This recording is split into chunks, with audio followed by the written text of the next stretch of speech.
دوسری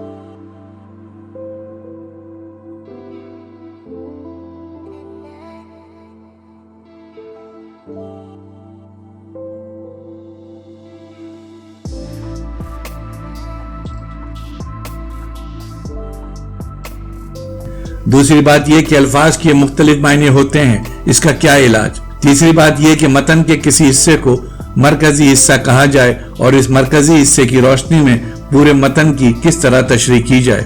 ان سب کے علاوہ مرکز کہاں سے لایا جائے جس پر سارے نقادوں کی تعبیریں جمع کی جا سکتی ہوں۔ معنی کے ابہام اور پھیلاؤ کے سلسلے میں برطانیہ کے جدید نقادوں میں ولیم ایمپسن کی کتاب ابہام کی 7 قسموں کے علاوہ کلنٹ بروکس اور ایلن ٹیٹ کی کتاب بھی خاصی مشہور ہیں۔ نیٹشے اور دریدا کی طرح انگلستان کے یہ نقاد بھی واضح اور صاف معنی میں یقین نہیں رکھتے۔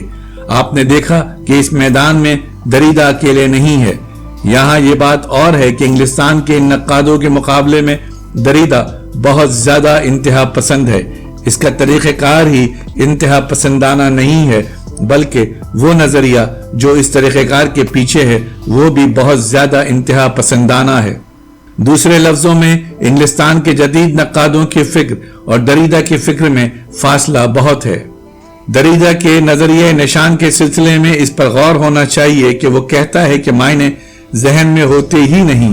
وہ کہتا ہے کہ ہم کاغذ پر تحریر کی صورت میں جو نشان بناتے ہیں ان سے مافی اور امیج پیدا نہیں ہوتا۔ تصور معنی یا سگنیفائیڈ وجود ہی نہیں رکھتا۔ تصور معنی یعنی سگنیفائیڈ ایک التباس کے سوا کچھ نہیں ہے۔ وہ کہتا ہے کہ یہ التباس انسان اس لیے پیدا کرتا ہے کہ وہ زبان کے مادہ پرستانہ تصور اور ان کے نتائج سے گھبراتا ہے۔ دریدا کے خیال میں انسانی ذہن ایک عدم موجودگی یعنی ایبسنس کے سوا کچھ نہیں اور ایک امپیٹنس یعنی خالی پن کے سوا کچھ نہیں۔ مشہور ماہر لسانیات سوسیئر سے یہ سلسلہ شروع ہوا تھا کہ سگنیفائر کو تصور معنی سگنیفائیڈ پر ترجیح دی جائے۔ اس کا لازمی اور منطقی نتیجہ یہ نکلا کہ دریدا کے یہاں تصور معنی سگنیفائیڈ ہی غائب ہو گیا۔ ایک سگنیفائر سے دوسرے سگنیفائر تک سفر ہی معنی کا مترادف ہو گیا۔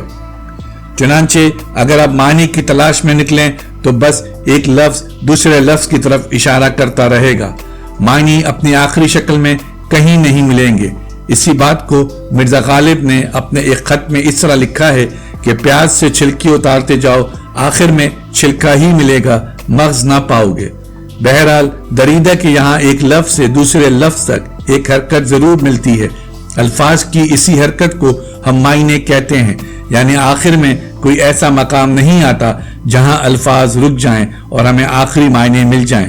ایک لفظ سے دوسرے لفظ تک سفر جاری رہتا ہے، التوا کا عمل جاری رہتا ہے اور معنی کے التوا کا سلسلہ لامحدود ہوتا ہے، کہیں رکتا نہیں۔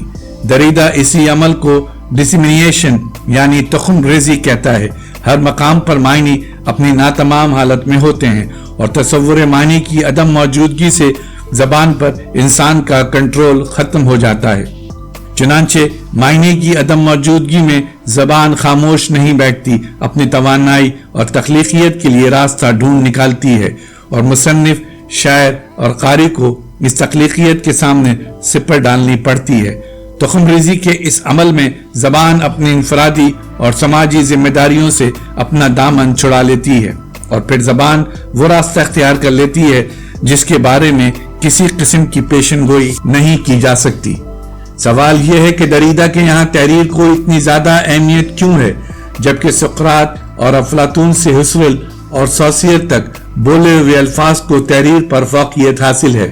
اس کی وجہ یہ ہے کہ سارے مفکر صوت مرکزیت اور نطق مرکزیت میں یقین رکھتے ہیں، چونکہ ان کے خیال میں حقیقت کی موجودگی انسان کی گفتگو میں قریب تر ہوتی ہے، تحریر میں یہ قربت باقی نہیں رہتی۔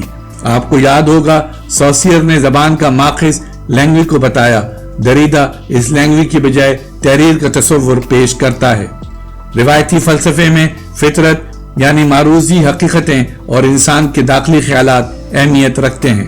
دریدا فلسفے کے ان روایتی تصورات کو رد کر کے تحریر کا تصور پیش کرتا ہے، یعنی مادہ پرست ہونے کے باعث وہ انسان کی داخلی دنیا میں بھی شیئیت یعنی تھنگنس کو داخل کر دیتا ہے۔ گویا